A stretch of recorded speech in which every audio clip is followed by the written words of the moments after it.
अपराध है। अगली बार जब भी दिखोगे लाइसेंस रिन्यू करवा कर दिखना, नहीं तो। मनोहर नाम का एक रेलवे टीसी था। वो ट्रेन में घूमता था और यात्रियों के टिकट चेक करता था।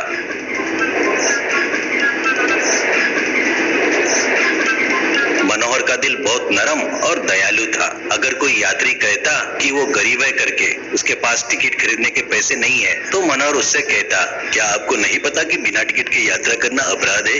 इसके लिए तुम्हें जुर्माना और जेल दोनों हो सकती है। अगर आप पकड़े गए तो मेरी नौकरी भी जा सकती है। क्या आपको पता है क्या? अगली बार ऐसे मत करना। इस बार मैं आपको छोड़ रहा हूँ, और उसे जाने देता है। इस तरह वो ट्रेन में घूमकर बेचने वालों से भी कहता था, तुमने अभी तक लाइसेंस रिन्यू नहीं करवाया तो करवाओ, नहीं तो ट्रेन में लाइसेंस के बिना कुछ भी नहीं बेच सकते, अपराध है। अगली बार जब भी दिखोगे लाइसेंस रिन्यू करवा कर दिखना, नहीं तो अच्छा नहीं होगा। एक दिन एक व्यक्ति एक बूढ़े आदमी को साथ लेकर मनोहर के घर आया। मनोहर ने कहा, अरे विशाल, कितने दिनों बाद मिले, कहाँ गायब हो गया रे? कॉलेज के बाद तो पता नहीं चला।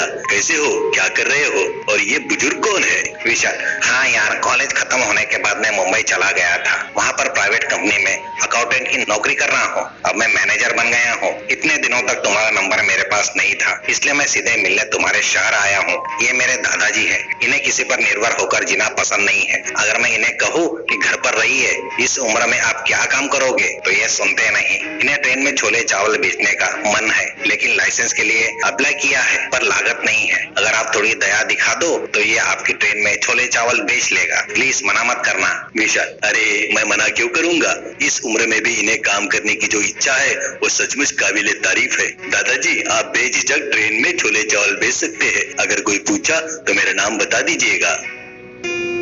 दादाजी, धन्यवाद बेटा, मेरे पोते ने तुम्हारे बारे में बहुत बढ़िया बताया था और ये सब कुछ सच लगता है। जल्दी से जल्दी मुझे मेरा लाइसेंस मिल जाएगा, मिल ही जाएगा, तो मैं आपको बिल्कुल परेशान नहीं करूंगा। इतना कहकर दोनों वहां से चले गए।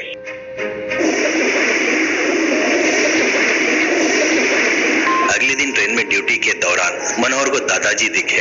वो घूम घूम कर बेच रहे थे और कह रहे थे, अरे गर्मा गर्म छोले चावल ले लो बाबू, गर्मा गर्म छोले चावल ले लो मैडम, ऐसे चिल्ला रहे थे।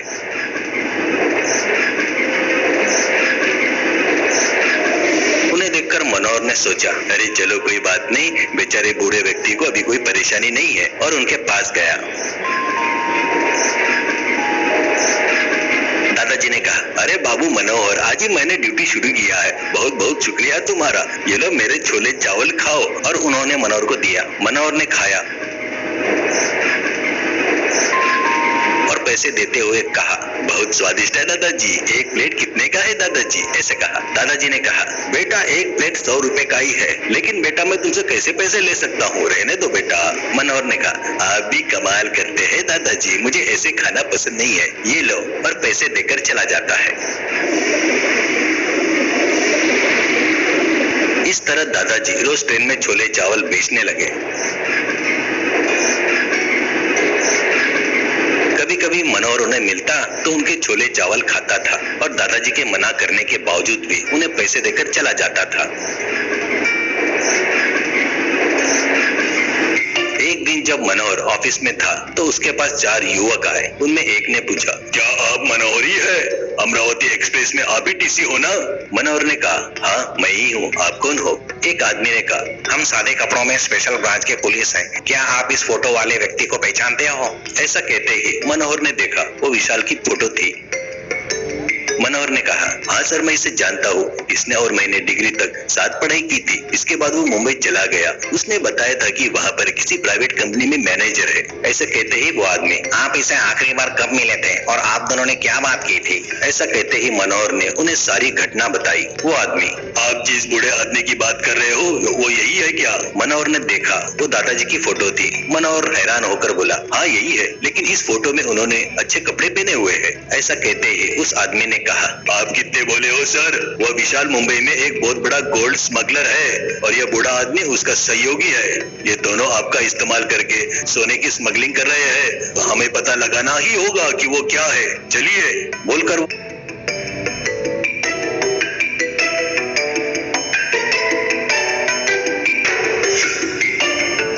वो सब ट्रेन में गए और ढूंढे तो दादाजी छोले चावल बेचते हुए मिले। पुलिस ने उन्हें पकड़ लिया।